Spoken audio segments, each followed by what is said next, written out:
Olá, bem-vindo ao programa Igreja em Pauta, um programa que visa a vida à luz da Bíblia. E o assunto de hoje é sobre fé. E o nosso convidado especial da noite, ele tem o curso de bacharel em teologia, cursa mestrado em exposição bíblica pelo Seminário Presbiteriano Renovado Brasil Central, também tem a formação de filosofia pela Universidade Unipar e professor de inglês. Ele é nascido na cidade de Francisco Alves e, desde 2002, atua como pastor. Hoje, pastor da Igreja Presbiteriana Renovada da cidade de Umuarama. Eu falo o nosso amigo pastor Wesley Odair Orlandi. Fique ligado, o programa Igreja em Pauta está apenas começando.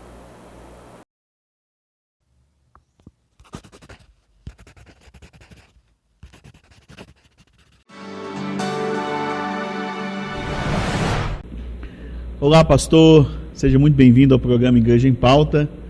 Esse programa, ele visa atender a vida do cristão à luz da Bíblia, e o nosso assunto de hoje é sobre fé. Mas antes de começarmos aqui a fazer algumas perguntas, sabemos que o senhor é presidente do presbitério de Umuarama. Eu gostaria, se for possível, o senhor dar uma orientação aos nossos ouvintes, aos nossos membros da nossa igreja. O que é presbitério? Olá, pastor. Primeiramente, a paz do Senhor. Privilégio estar falando aqui com você, falando também com as suas ovelhas e, enfim, com todos que estão nos acompanhando. É um privilégio a gente poder falar da palavra de Deus e respondendo então a sua pergunta sobre o que é presbitério, de uma forma bastante simples. O presbitério consiste de uma região onde nós temos um grupo de igrejas que são subordinadas a uma liderança. O presbitério não tem por objetivo cuidar dos membros em si, não tem como propósito pastorear as ovelhas, mas dar uma supervisão aos pastores, um apoio às igrejas. Enfim, todo o presbitério é composto de um grupo de igrejas que estão também, por sua vez, subordinados à diretoria executiva da igreja. Nós temos hoje na Igreja Presbiteriana Renovada cerca de 68 presbitérios, né? E isso facilita o nosso trabalho, isso faz com que a gente esteja mais próximos, isso faz com que a igreja funcione de forma mais organizada. Então, em suma, o presbitério é uma região, é um grupo de igrejas, né, que trabalham debaixo de uma liderança e que visam então o bom funcionamento da instituição e também proporcionar, é claro, uma comunhão maior entre as igrejas que são co-irmãs. Podemos entender que é um órgão administrativo da Igreja Presbiteriana Renovada do Brasil.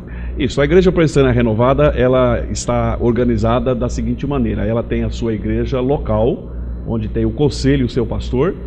Em seguida nós temos o presbitério, que tem também uma diretoria, certo, que está, por sua vez, subordinada à diretoria administrativa, que é composta da diretoria executiva da igreja e de todos os presidentes de presbitério. E por fim, nós temos a diretoria executiva, ou como nós costumamos chamar, a diretoria nacional da igreja, que também é composta pelo presidente, enfim, por todos os outros membros. Dessa forma, a gente, embora esteja distante, consegue estar próximo ao mesmo tempo, e todas as igrejas, todos os pastores, enfim, todas as nossas instituições ficam muito bem atendidas dentro dessa hierarquia, dentro deste organograma.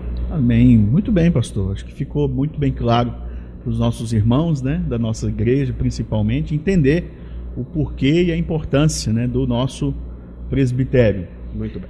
Mas, pastor, vamos lá, né? Como eu disse na nossa abertura, que esse programa ele visa atender a vida do cristão, e a importância que veio a existir esse programa foi justamente nesse momento que nós estamos vivendo, que é um momento assim, onde as pessoas estão fazendo muitos porquês, né?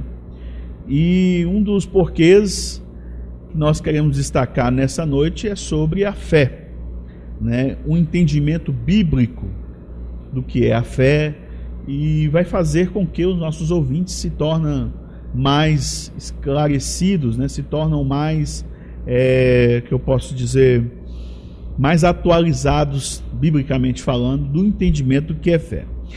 Mas a primeira pergunta que eu faço para o senhor é o seguinte: tendo em vista a nossa situação atual nos nossos dias, né, que falam muito hoje da pandemia, né, quarentena, um vírus, falam-se muito hoje da enfermidade, foca hoje muito o assunto do problema em si, né, da situação. Qual a melhor definição que o senhor poderia dar para os nossos ouvintes do que é fé? Bom, na verdade, quando a gente fala de fé, não podemos fazer ou pensar que fé tem uma única definição, porque a palavra fé, ela pode ser utilizada em diferentes contextos e tendo significados diferentes. Então, por exemplo, quando nós falamos de fé, nós podemos estar falando de um conjunto de doutrinas, de um conjunto de valores. Nesse sentido, eu poderia dizer para você então que existe a fé católica, existe a fé evangélica, existe a fé espírita, até mesmo os ateus poderiam ser colocados aí dentro desse contexto, porque nesse sentido a palavra fé significa um conjunto de valores, de princípios, mas fé também pode significar comportamento. A Bíblia, por exemplo, na carta aos Hebreus, no capítulo 13, está escrito acerca dos pastores e diz assim: a fé dos quais imitai. A fé que deve ser imitada ali não é apenas a fé no sentido do crer, mas é a fé no sentido do comportamento, o comportamento dos quais, o estilo de vida dos quais você deve imitar. Esse é o segundo conceito de fé. O terceiro conceito de fé, claro, que é o mais conhecido, que é o mais utilizado por todos, então é o da crença, o de crer em alguma coisa. Se você for perguntar aí no geral o que é fé, as pessoas vão dizer que fé é acreditar. A Bíblia dá uma definição mais consistente, mais aprofundada da fé. Em Hebreus 11:1 está escrito que a fé é o firme fundamento das coisas que você espera e que ela é também a certeza das coisas que você não vê. Então, fé, biblicamente falando, ela é fundamento, ela é convicção, ela é certeza das coisas que existem, embora nós não consigamos ver. Então, quando a gente fala de fé, é importante a gente definir em que contexto eu estou falando. Fé pode ser um conjunto de valores, fé pode ser um estilo de vida e fé pode ser a crença, a fé pode ser então este fundamento, esta base que te dá para acreditar sobretudo naquilo que você não está vendo. Então é importante o ser humano ele ter fé. Com certeza, inclusive a Bíblia diz que sem fé você não pode agradar a Deus. Agora, também é importante, pastor, a gente pensar o seguinte, que todo ser humano tem fé. Sim. Nós muitas vezes limitamos o conceito de fé ao ambiente religioso. E, na verdade, a fé, obviamente, que ela é melhor expressa, ela é mais vivenciada dentro do contexto religioso, mas fé está presente também em outros segmentos. Existe, por exemplo, pelo menos 3 tipos de fé que a gente pode conceituar. Existe a fé comum, que é você, por exemplo, acreditar que a água faz bem para a tua saúde. Eu bebo água porque eu acredito que a água faz bem para os meus rins. Isso é um tipo de fé, é a chamada fé comum. Existe a fé sobrenatural, que é aquela que me capacita a vivenciar o sobrenatural, né, o milagre. E existe a fé salvífica, que é aquela que me dá condições de crer no Senhor Jesus, para nós que somos cristãos, e a partir daí recebermos salvação. Então, quando a gente fala de fé, é importante a gente também pensar assim, eu estou falando de que tipo de fé? Porque fé todos têm. Aliás, algum tempo atrás a revista Veja trouxe uma matéria em que 99% dos brasileiros diziam acreditar em Deus. Esse é um tipo de fé. Mas de que fé nós estamos falando? Desta fé comum que todos possuem? Nós estamos falando desta fé sobrenatural, que é acreditar nos milagres? Ou nós estamos falando desta fé salvífica, que é a fé que me faz crer em Jesus para minha salvação? São 3 tipos de fé que estão presentes. Em algum desses contextos você e todos nós estamos inseridos. Isso. Então, nesse contexto que nós estamos vivendo hoje, as pessoas estão incertas, né, com tudo que está acontecendo.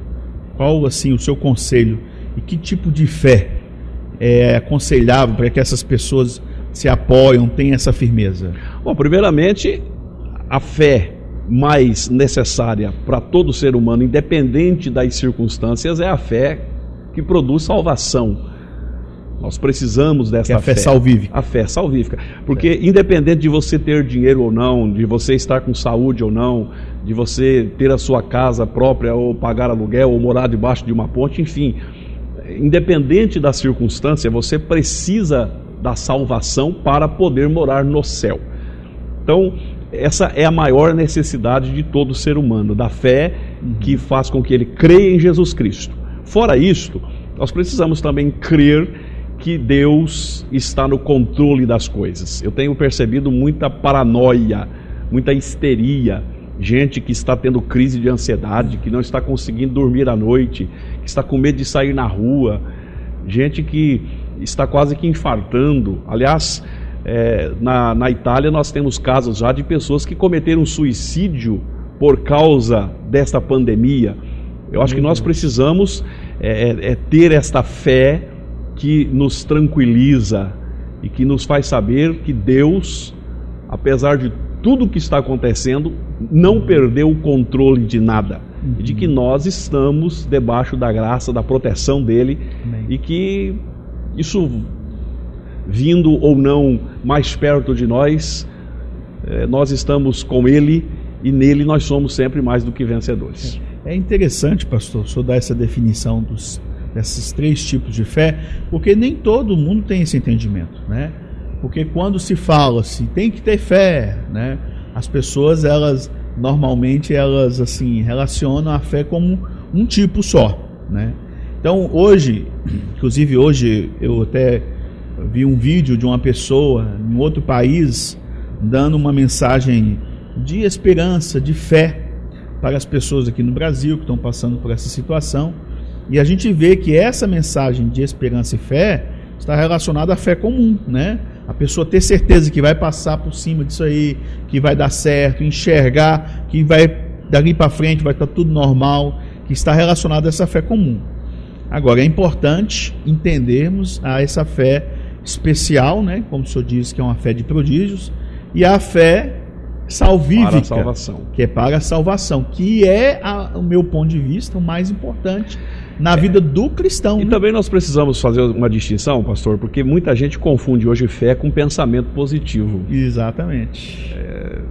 Não é porque a gente fica com os olhos fechados e pensando vai dar certo, que eu estou tendo fé. Até porque fé, ela só existe quando eu acredito em alguma coisa. E aí também vem uma outra questão importante, porque existem pessoas que acreditam em pedras, acreditam em elefante, acreditam em ferradura, acreditam em sal, acreditam em uma série de coisas que não podem, de fato, resolver o problema. Então não basta ter fé, é preciso ter uma fé que seja verdadeira e que seja em alguém que de verdade possa fazer alguma coisa por você.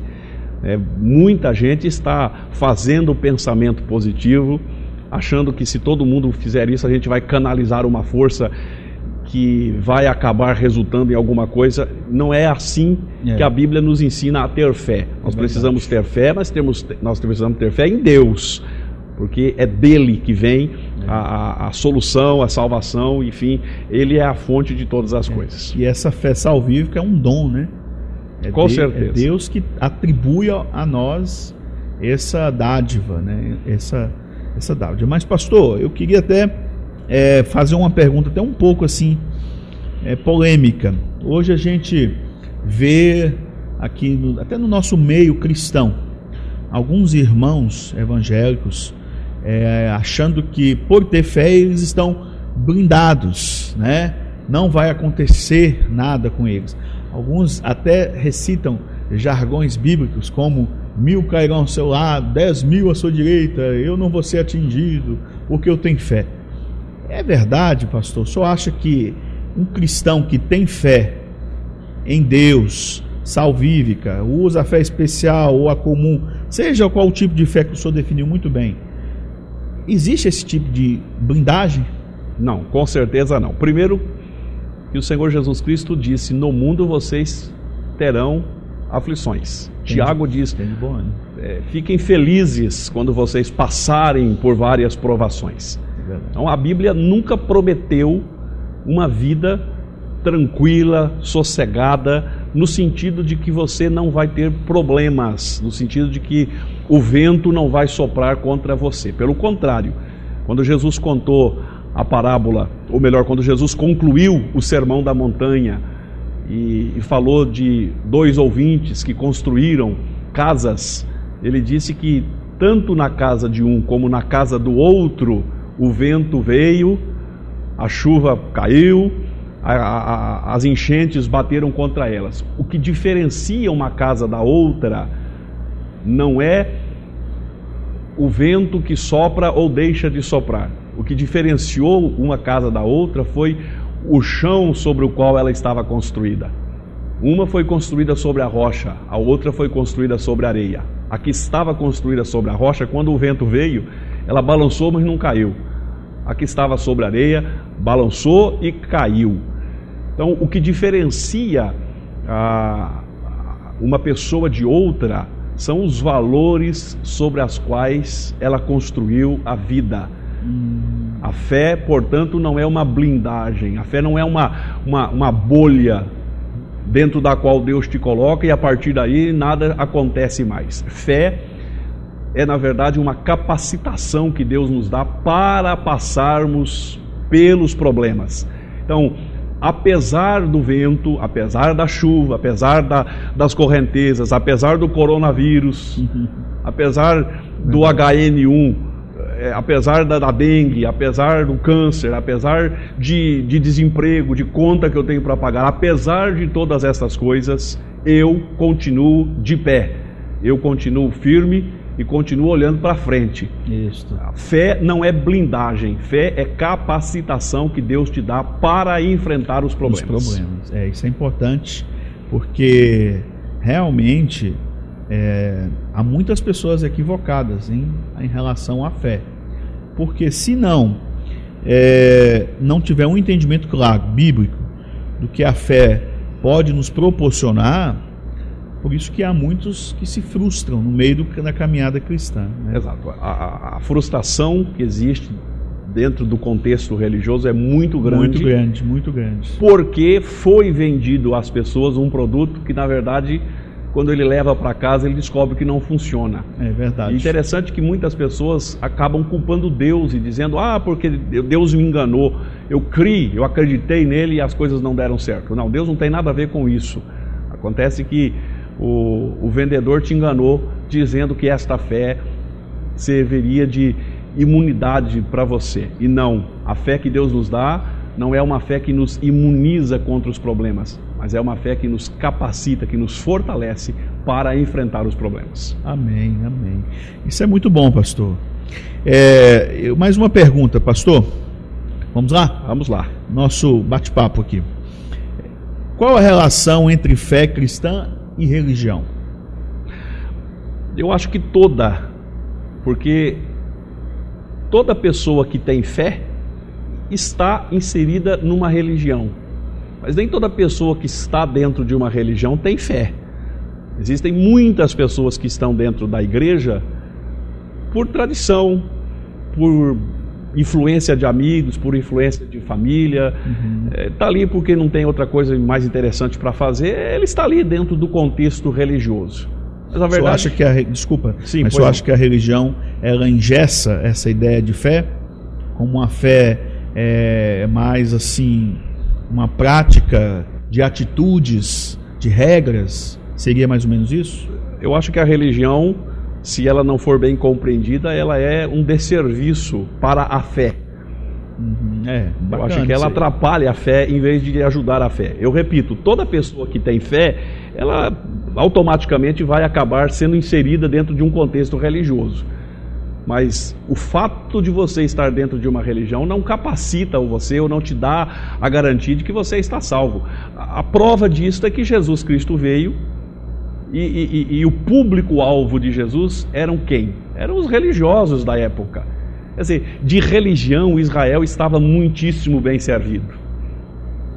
Israel não precisava de religião, eles tinham religião e religião que funcionava muito bem, por sinal. O apóstolo Paulo é um exemplo disso. Ele disse, olha, dentro do contexto religioso, eu não só fui um praticante, mas eu fui um praticante irrepreensível. Paulo era o tipo do homem que você olhava para ele e não tinha defeito nele. No entanto, ele não estava salvo. Ele precisou da salvação, ou seja, ele precisou da fé que o capacitou para a salvação.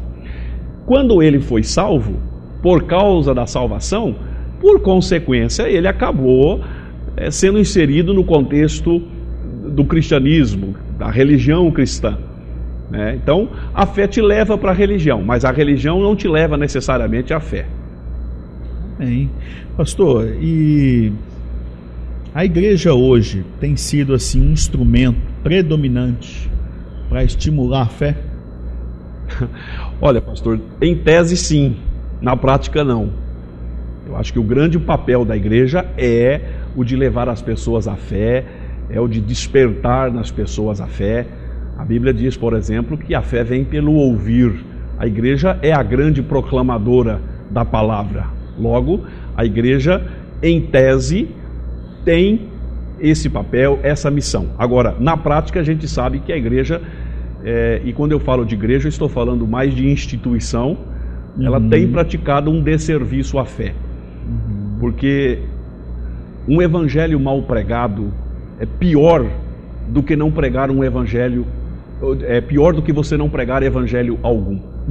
Porque quando você prega o evangelho mal pregado, você cria naquela pessoa a falsa sensação de que ela já está salva, você cria nela anticorpos que impossibilitam que futuramente ela venha acreditar no evangelho. Porque se eu prego para você um evangelho mal pregado, quando outro vier falar com você, você vai dizer, não, mas eu já creio, eu já fui batizado, eu já faço parte da igreja, etc, etc, embora você não entendeu foi nada.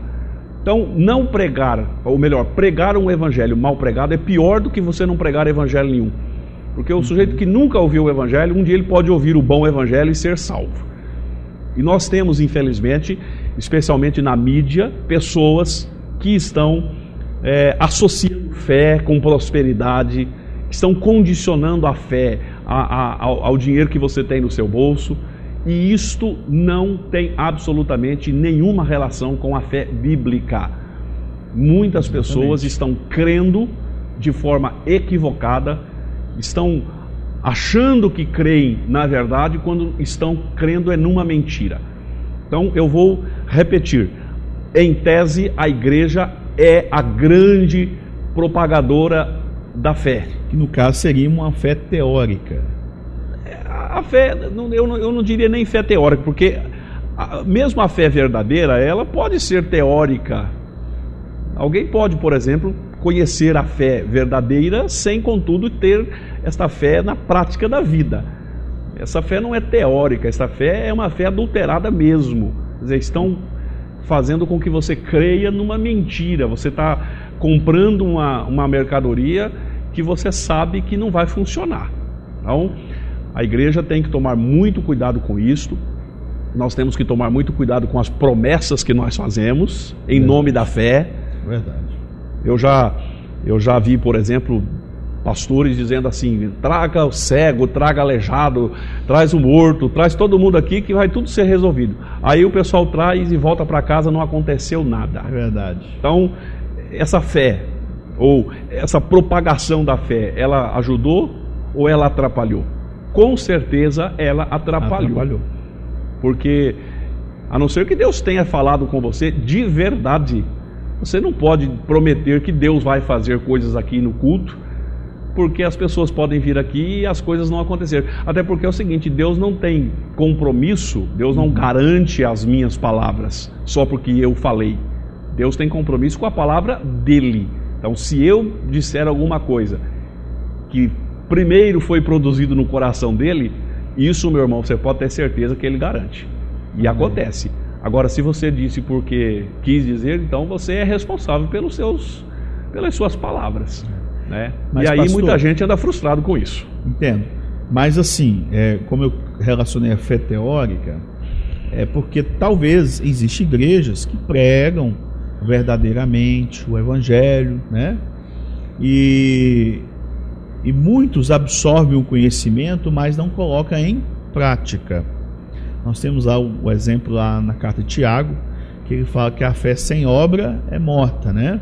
Ou seja, quando há existência de fé, tem que haver uma manifestação dessa fé, que é as obras. Com certeza. Então, talvez as igrejas podem sim estimular essa fé, né, pelo fato de um conhecimento correto, né? Porque realmente, eu vou usar o termo assim, tem muito prostituído, né, o entendimento de fé, associado à fé a interesses pessoais. Que realmente essa demanda hoje é uma demanda muito grande no meio de algumas teologias, como da prosperidade, a do determinismo, né? A teologia, algumas outras teologias que passam a esse entendimento de que a fé é um instrumento que instrumentaliza Deus eu receber minha bênção. Tem gente que acredita que Deus tem um braço mecânico que está imobilizado lá nos céus, e aí a nossa fé é a chave, ou é o macaco, enfim, é o instrumento que mobiliza esse braço de Deus aí, que faz as coisas acontecerem. Na verdade, não existe nada que você possa fazer para tornar Deus mais sensível, mais misericordioso, mais cheio de compaixão. Deus já é tudo isso na sua plenitude. Isaías 59, por exemplo, o Senhor diz assim: olha, os meus ouvidos não estão ensurdecidos para que eu não possa ouvir vocês, e nem as minhas mãos encolhidas para que eu não possa abençoar vocês. E aí no versículo seguinte ele diz assim: mas os vossos pecados fazem separação entre vocês e Deus, de maneira que eu não posso ouvir e não posso abençoar vocês. Então não há nada que eu possa fazer para sensibilizar Deus. Inclusive existe esse ensinamento de que, por exemplo, Deus não suporta ver uma nota de R$100 e não fazer alguma coisa. Então, se você trouxer uma nota de R$100, meu amigo, com certeza Deus vai te abençoar. Se você trouxer umas 10, então aí pronto, aí é que Deus vai se derreter todinho mesmo e você vai ficar inclusive rico, como se Deus se sensibilizasse por essas coisas.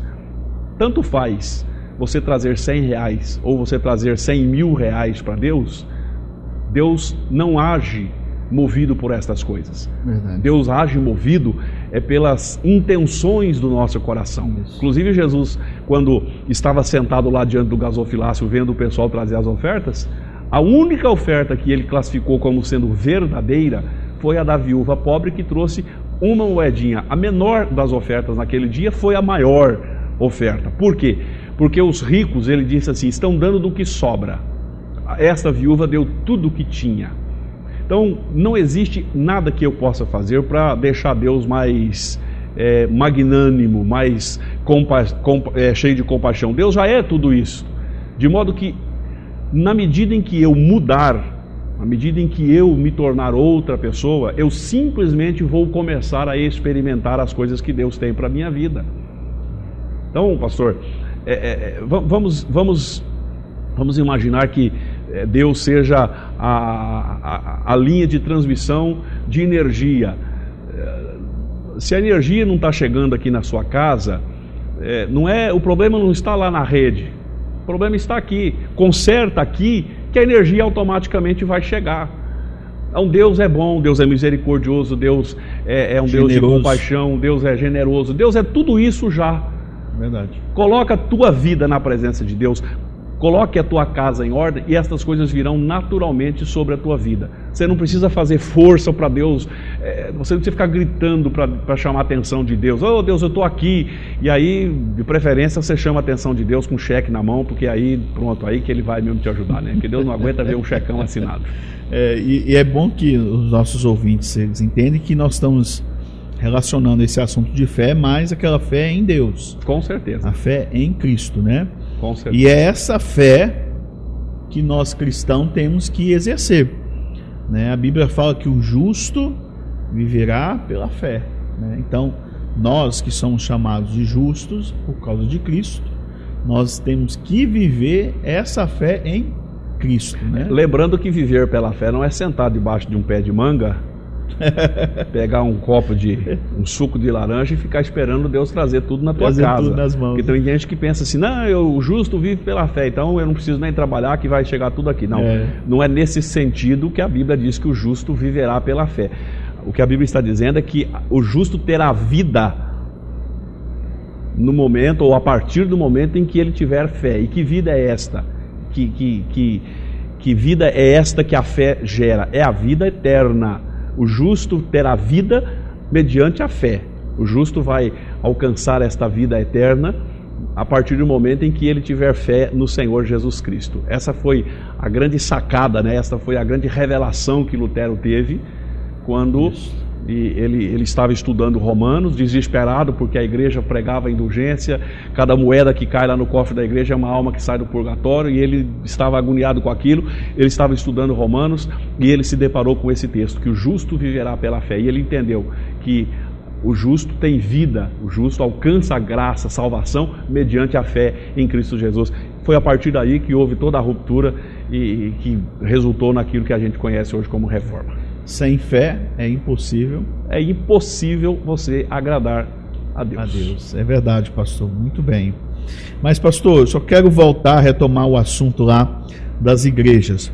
Como nós estamos vivendo esse momento, um momento que as nossas igrejas estão suspensos, cultos, né? Estamos não com as portas fechadas, porque a igreja, a instituição, ela está aberta, funcionando. Mas a igreja, os cultos em si, eles estão interrompidos devido a essa pandemia, né? Nós estamos em quarentena. E no seu ponto de vista, o senhor acha que é um prejuízo a igreja hoje, nós não termos cultos na igreja por conta desse instrumento que a igreja é, na importância da fé das pessoas? O senhor acha que, no seu ponto de vista, é um prejuízo a igreja não estar funcionando a parte cultica?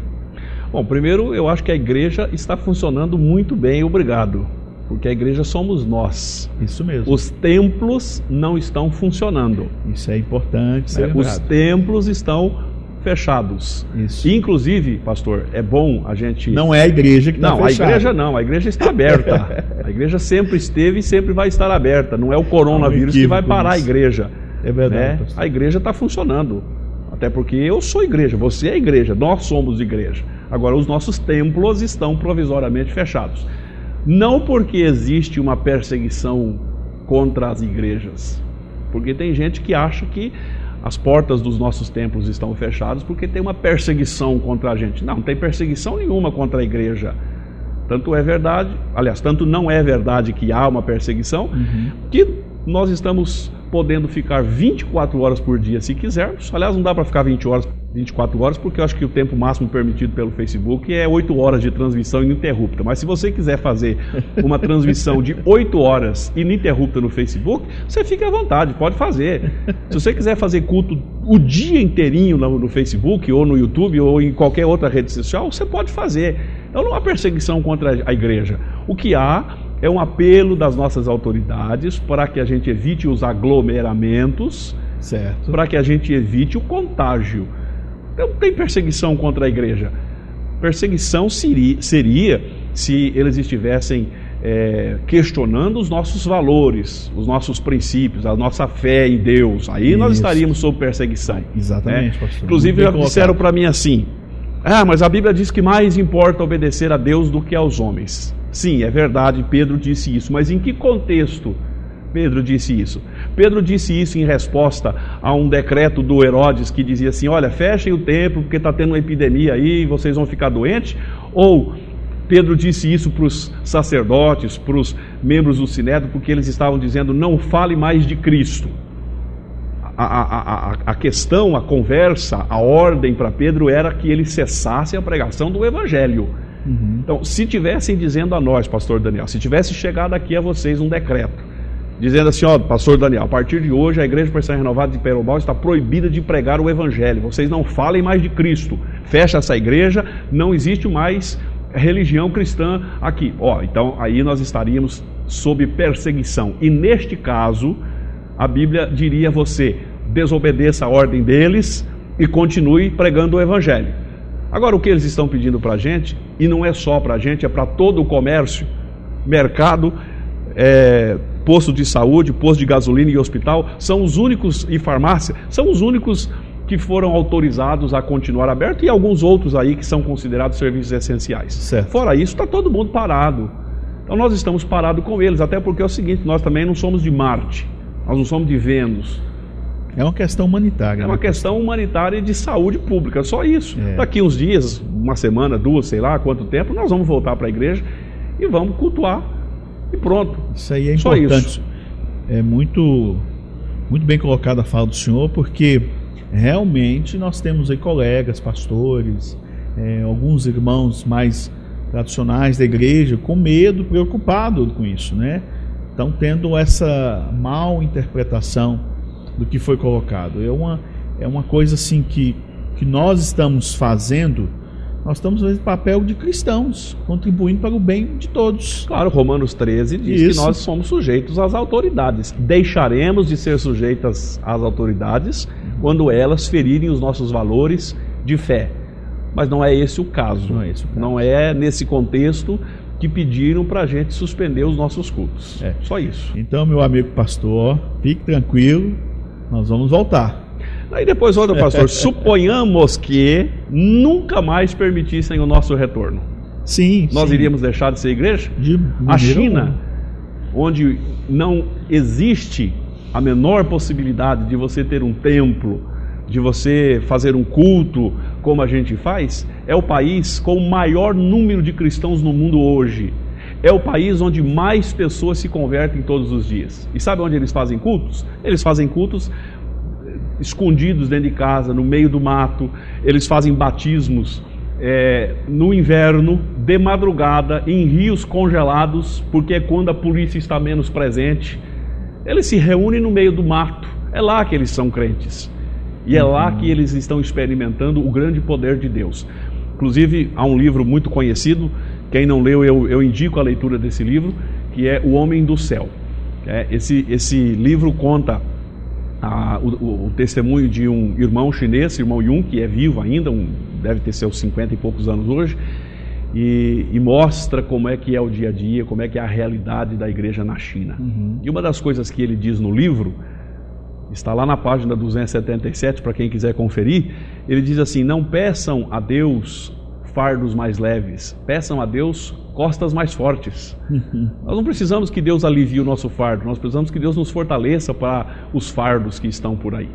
Eles são cristãos lá na China, nunca deixarão de ser cristãos, porque não tem um templo, porque não tem uma porta aberta para eles cultuarem a Deus. Eles cultuam a Deus e são cristãos do mesmo jeito. Aliás, uma das grandes decepções desse irmão, Yun, foi que quando ele veio para o Ocidente, e ele foi para a Alemanha, e ele foi então participar de cultos nos templos, ele encontrou catedrais magníficas com meia dúzia de pessoas lá dentro.